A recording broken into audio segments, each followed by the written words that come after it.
gente prometeu aqui um destaque internacional. Hoje não tivemos a participação do Felipe Killing, mas o Eduardo Frumento, ele traz pra gente novas informações do ataque dos Estados Unidos contra aquele grupo Houthis no Iêmen. Esses ataques, eles podem ser associados a um novo capítulo da guerra no Oriente Médio, muito embora os Estados Unidos neguem, né, que haja qualquer ligação entre um conflito e outro, né, entre a guerra no Oriente Médio envolvendo de Israel declarada contra o grupo Hamas e esse ataque contra esse grupo Houthis. Eduardo Frumento está por aqui, né, trazendo as informações e também explicando para o nosso ouvinte do que se trata exatamente esse ataque. Frumento, bom dia. Bom dia, Carla, bom dia a todos. É uma tensão crescente ali no Oriente Médio. Forças americanas voltaram hoje a atacar durante a madrugada a base do grupo terrorista Houthis no Iêmen. Segundo o Pentágono, um sistema de lançamento de mísseis foi completamente destruído.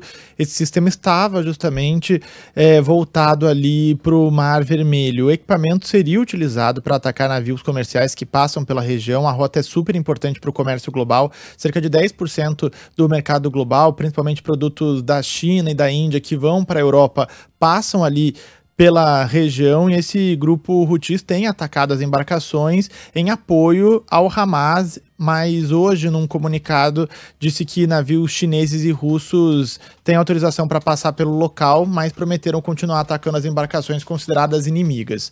A gente conversou aqui na Band News FM com o professor de Relações Internacionais da Universidade Federal Fluminense e pesquisador de Harvard, Vitélio Brustolin.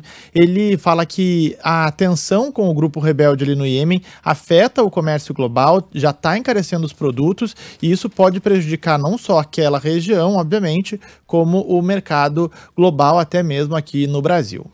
Então, como os Houthis atacam as embarcações naquela região, acabam afetando o comércio do mundo inteiro, porque os navios têm que fazer o contorno lá na África do Sul, causam um prejuízo gigantesco de mais de $1 milhão para cada embarcação, encarece também o seguro, ou seja, cria uma situação que não é interessante para ninguém. O próprio Irã diz que não é interessante a situação porque o Irã é um grande exportador de petróleo. Mas, ao mesmo tempo, o Irã consegue, financiando esses grupos, tirar a pressão do Golfo Pérsico, que é o Golfo do Irã. Então, ali havia um grande contingente militar, tanto dos Estados Unidos quanto do Reino Unido, que teve que ser deslocado para o Mar Vermelho numa coalizão de 10 países para conter os ataques dos Houthis a embarcações mercantes. São pequenos movimentos calculados que ora aumentam, ora esfriam ali no Oriente Médio, envolvendo diferentes países.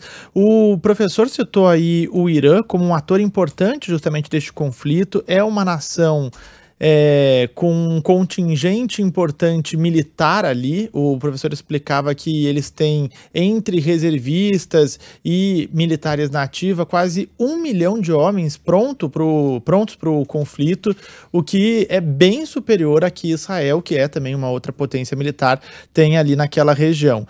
E o Irã está se notabilizou nos últimos anos, justamente por financiar esses grupos terroristas em diferentes partes do Oriente Médio, como faz com o Houthis, e o especialista explica pra gente um pouco dessa dinâmica que o Irã tem usado ali na região.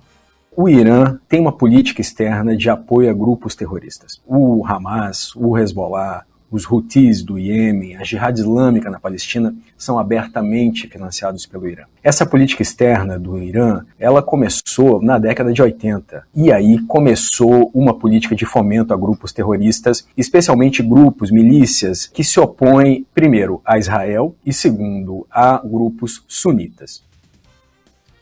E ali o Oriente Médio é um ponto super importante. A gente viu a presença dos americanos por lá por um grande período, só que os Estados Unidos decidiram priorizar suas questões internas e retiraram muitas bases, a força que tinha ali naquela região, e é justamente a redução dessas tropas americanas que saíram do Afeganistão, Paquistão e Iraque, que agora são apontadas, essa redução é apontada principalmente como fator importante para o que a gente está vendo aí nessa região, como diz o professor Vitélio Brustolin. a presença cada vez mais reduzida dos Estados Unidos na região dá margem para que as forças que ainda estão lá sejam atacadas, e o Irã vem atacando bases dos Estados Unidos no Iraque há muito tempo. Mas, ao mesmo tempo, é importante que a gente tenha em mente uma coisa: a OTAN está se preparando para fazer o maior exercício militar desde 1988. Então nós temos aí uma afirmação de força e um ato também de dissuasão geopolítica.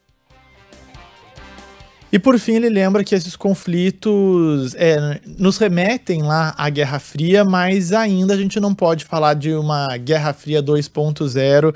Segundo o professor Vitellio Brustolin, a gente ainda não tem um fator ideológico importante nessas disputas.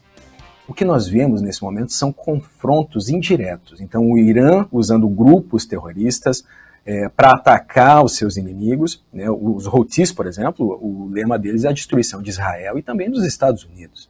Nós estamos vendo conflitos indiretos que lembram a Guerra Fria. Embora se pareça com a Guerra Fria, nós ainda não podemos chamar isso de Guerra Fria 2.0 ou uma continuação da Guerra Fria, porque não tem ideologia que tinha lá na Guerra Fria, de comunismo contra capitalismo. Alguns têm tentado emplacar a ideia de democracias contra autocracias. Mas talvez a diferença seja essa só, da ideologia Sim. clara e exposta, capitalismo contra comunismo, porque o embate, ele ainda existe.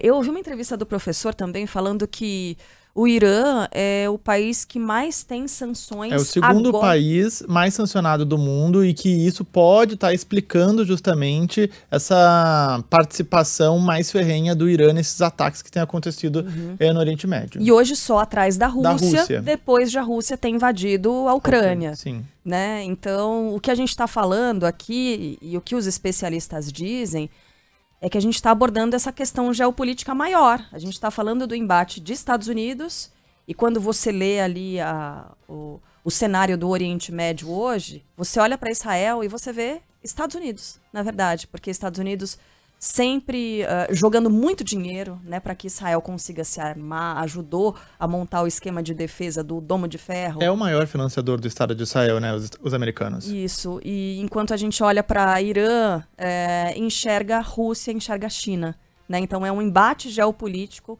essa disputa de forças aí das grandes potências, né? Estados Unidos e Rússia. É uma disputa de poder pelo Oriente Médio, como a gente viu ali, por um ponto que é estratégico para o comércio global, né? E a gente tem ali a única saída para o Mar de Israel é justamente pelo Mar Vermelho. Então, aí também a gente tem um complicador a mais dessas disputas que têm acontecido ali na região. Isso, e só lembrando, tudo isso provoca possivelmente sorrisos em Benjamin Netanyahu ao acordar. Porque quanto mais tensa a situação na região, quanto mais a guerra se espalhar, melhor para ele. Para ele, não para Israel. Né? Os interesses aí não se convergem. Netanyahu não é Israel. Netanyahu é Netanyahu. Né? Com a guerra se espalhando, Netanyahu vislumbra a possibilidade de se manter por muito mais tempo no poder e, quem sabe, escapar das punições pelos crimes pelos quais é investigado em Israel. Um sorrisinho também em Putin, né? Que Exato. é imperialista. Ele quer que a Rússia amplie seus domínios. Então tá. Obrigada, Frumento. Valeu.